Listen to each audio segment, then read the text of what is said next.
Welcome to today's deep dive. If you're currently planning a wedding, you already know that finding the right venue can just feel like a full-time job. Oh yeah, it really can. Today our mission is to cut through that noise. We're looking at the Weddizer website and specifically how you can use their robust articles section, local vendor networks, and venue quotes to guide your wedding planning. Right. It's such a great way to find the absolute best place for your events, especially when you follow the guidance in their niche articles. Exactly. And today we are exploring their flagship article on a massive 2026 trend. We are talking mountain lodge weddings, comparing the U.S. and Canadian Rockies. Right. Okay, let's unpack this. Weddizer's data is incredibly useful because it maps out exactly where the industry is heading. When you look at their trend reports for venue selection, what's fascinating here is how couples are completely redefining what a destination wedding looks like for 2026. Right, they're moving away from those traditional ballrooms. Yeah, they are craving this very specific blend of high-end luxury outdoor adventure and nature-inspired romance. Which makes total sense. But when you use the platform to browse these mountain venues, the article specifically pits the U.S. Rockies against the Canadian Rockies. And to someone just scrolling through photos, they both just look like giant, beautiful mountains. What is the actual aesthetic difference between, say, Aspen and Banff? Well, it really comes down to scale and vibe. In the U.S., Rockies, places like Vail or Aspen venues lean heavily into rustic elegance. Okay. You're looking at massive timber frame lodges, gigantic stone fireplaces.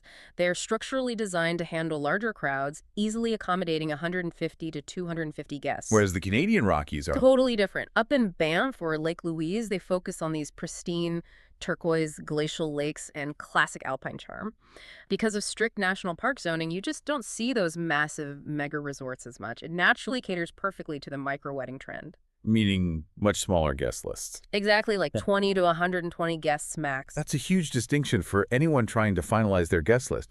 And here's where it gets really interesting, the social media appeal. Oh, the TikTok factor is huge. Yeah, the Weddizer article highlights how these different aesthetics totally dictate your photos and videos. The U.S. side gives you incredible architectural variety for luxury styling. Right. But Canada's dramatic natural contrasts, with those bright blue lakes against snow-capped peaks, are basically engineered to go viral on drone footage and TikTok. It's quite ironic, actually. Those pristine Canadian parks look phenomenal on social media, but protecting that exact viral scenery is driving the biggest logistical shift for 2026. The sustainability rules. Yes. The article notes a massive push toward eco-friendly venue options. In these Canadian national park settings, low-impact decor, zero-waste planning, and locally sourced catering aren't just trendy anymore. They're mandatory. Right. They are increasingly becoming mandatory standard practice to even operate there. Which completely changes how you'd use a site like Weddizer to filter your vendor network. You can't just look for a pretty view. You have to seek out teams experienced in eco-conscious planning.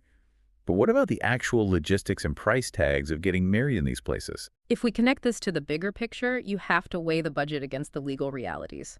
The U.S. Rockies represent a premium high-demand market. The data shows an average range of $60,000 to well over $150,000 for these luxury resort towns. Wow. But you do get incredible legal perks. Colorado, for instance, allows self-solemnization. You and your partner can literally hike up a mountain and legally marry yourselves, no witnesses required. Which is honestly the ultimate hack for an adventurous elopement. Plus, you get the absolute relief of not having an officiant accidentally mispronounce your names while you're freezing on a mountain peak. Yeah. How does Canada compare financially? Canada offers a massive currency advantage for U.S. couples. Because of the exchange rate hosting there, drops the average cost range to between $45,000 and $120,000. That's a huge difference. It is, but the trade-off is the bureaucracy. Those strict national park rules mean you are navigating very tight permit timelines for weather locations and logistics. So what does this all mean? It means you have two incredible yet very distinct paths for a mountain lodge celebration. Whether you want a massive timber lodge in Colorado or an intimate eco-friendly gathering by a blue lake in Banff, the Weddizer platform is your starting point. It definitely streamlines the hunt. You can read up on these specific niches in their articles section, then use their tools to pinpoint the exact venue that fits your budget and your guest list. This raises an important question, though. With the Canadian Rockies leaning so heavily into the 2026 eco-conscious trend and requiring strict permits for weather and logistics, how long will it be until couples have to fully offset their destination wedding's carbon footprint just to secure a booking in these pristine national parks?